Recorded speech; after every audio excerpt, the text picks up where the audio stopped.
दोस्तों, जब हम अपनी समस्याओं की असली वजह समझ लेते हैं तो उनका समाधान भी आसानी से कर पाते हैं। आज की हमारी ये कहानी इन्हीं पंक्तियों पर आधारित है, जिसका शीर्षक है समाधान। एक दिन सुबह सुबह सभी शिष्य गौतम बुद्ध के प्रवचन सुनने के लिए एक साथ बैठे हुए थे। कुछ देर बाद गौतम बुद्ध अपने साथ एक रस्सी लेकर आए। उनके हाथ में रस्सी देखकर सभी शिष्यों को हैरानी हुई। बुद्ध अपने आसन पर बैठे। उन्होंने रस्सी में एक के बाद एक 3 गांठ बांध दी। इसके बाद उन्होंने शिष्यों से पूछा कि क्या ये वही रस्सी है जो गांठ बांधने से पहले थी।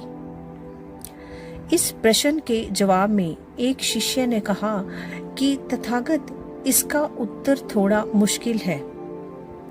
ये हमारे देखने पर निर्भर करता है कि एक तरह से ये रस्सी तो वही है जिसमें कोई बदलाव नहीं है।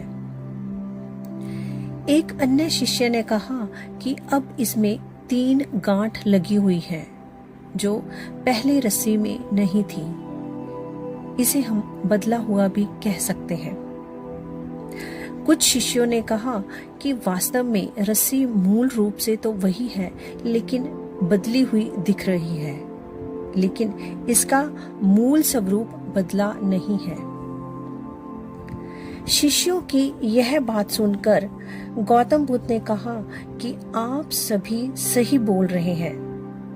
अब मैं इन गांठों को खोल देता हूँ। ये बोलकर बुद्ध रस्सी के दोनों सिरों को खींचने लगे। बुद्ध ने पूछा कि क्या इस रस्सी की गांठें खुल जाएंगी? सभी शिष्यों ने कहा कि नहीं, ऐसा करने से तो इसकी गांठें और ज्यादा कस जाएंगी। इन्हें खोलना और भी मुश्किल हो जाएगा।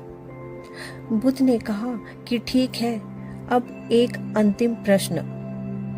इन गांठों को खोलने के लिए हमें क्या करना चाहिए? शिष्यों ने कहा कि हमें इन गांठों को ध्यान से देखना होगा, जिससे हम ये जान सकें कि इन्हें कैसे लगाया गया है। इसके बाद हम गांठें आसानी से खोल सकते हैं। बुद्ध इस जवाब से संतुष्ट हो गए और उन्होंने कहा कि सही बात है। हम परेशानियों में फंसे रहते हैं और बिना कारण जाने ही उनका हल खोजने लगते हैं, जबकि हमें पहले समस्याओं को मूल रूप से समझना चाहिए।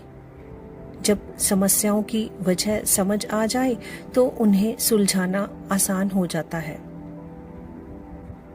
तो दोस्तों, इस कहानी से हमें सीख मिलती है कि हम कई बार अपनी जिंदगी में बिना अपनी परेशानियों के कारण जाने उनको सुलझाने में लगे रहते हैं और उस समस्याओं की असली जड़ को नहीं जान पाते।